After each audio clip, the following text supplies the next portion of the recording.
তুমি কত ধীরে চলছো সেটা কোনো ব্যাপার নয়, না থেমে চলতে থাকাটাই আসল কথা।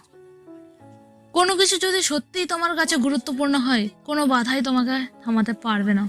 যদি তোমার লক্ষ্য নিয়ে কেউ হাসি তামাশা না করে, তবে বুঝতে হবে তোমার লক্ষ্যটি খুব ছোট।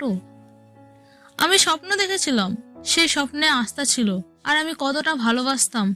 ফেসবুক বিফল হলেও আমার ভালোবাসাটা থাকতো। জীবনে একটা স্বপ্ন থাকতে হয়, সেই স্বপ্নকে ভালোবাসতে হয়। স্বপ্ন দেখতে জানলে জীবনের কাঁটাগুলোও ধরা দেয় গোলাপ হয়ে। জীবনের সবকিছু একবার হলেও চেষ্টা করে দেখা উচিত। স্রষ্টা প্রতিটি মানুষকে কিছু না কিছু অনুপম দক্ষতা দিয়ে পাঠিয়েছেন। তুমি সেটিকে কখনো জানতেও পারবে না যতদিন না তুমি সেটা চেষ্টা করে দেখেছো।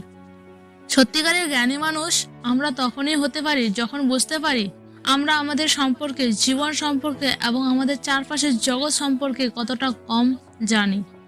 তুমি তোমার মতো হও, সবাই যে যার মতো হয়ে গেছে। প্রকৃতির গোপন শক্তিটাকে অর্জন করার চেষ্টা করো। গোপন শক্তিটি হলো ধৈর্য। মানুষের পক্ষে সব স্বপ্নই পূরণ করা সম্ভব যদি সে যথেষ্ট সাহসী হয়। ধন্যবাদ। যদি আপনাদেরকে ভিডিওটি ভালো লাগে তাহলে অবশ্যই একটা লাইক